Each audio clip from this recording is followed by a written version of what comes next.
Today will be a day out of amusement. It's -10 out, and I want to see what this car can do in this cold. Haven't ran in about a week. It's in the 10 degrees below zero. Kind of doubt this car will start, but let's find out. You got a frozen battery with a lot of motor to turn over. And the key don't even want to turn, it's that stiff. A lot of motor to turn for a frozen battery. What will it do? I'm doubtful. Okay.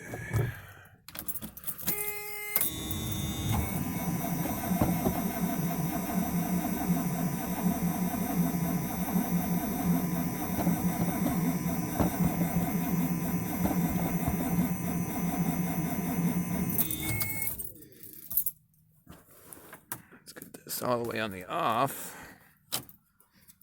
Okay. It's turning over way more than I thought it would.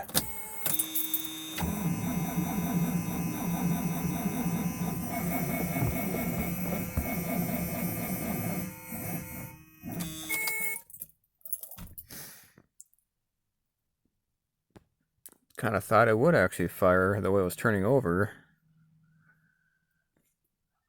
Oh. We'll do it one more time.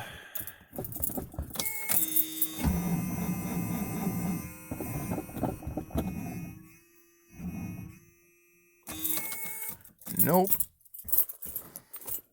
I'm sure if I put some gas on the carb it would, but it's too cold for it to do it today.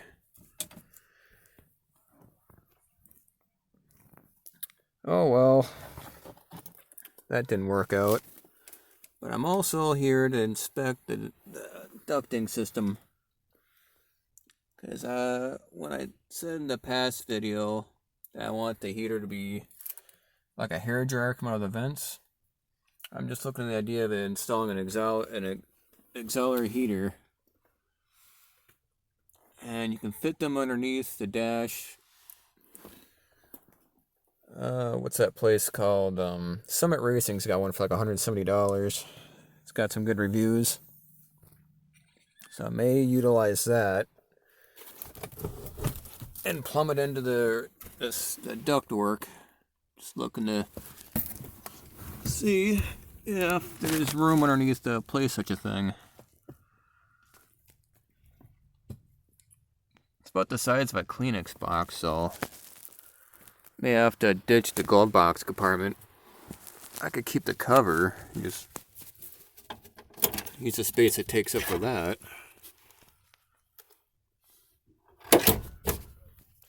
It's all hearsay. It's just an idea. So I was just humoring the idea to see if this car would start up. And also I'm gonna do a recon on where I could potentially put a possible second heater. If that doesn't work out, I'll have to think of something else. There's 1,000,001 ways to superheat the system in this car. This is just one of how many options, so I'm just checking that out first. Just troubleshooting, basically. But that's it for this video. This thing ain't gonna crank over. And I'll let you guys go until the next video when I figure out what else to do with this car. Until then,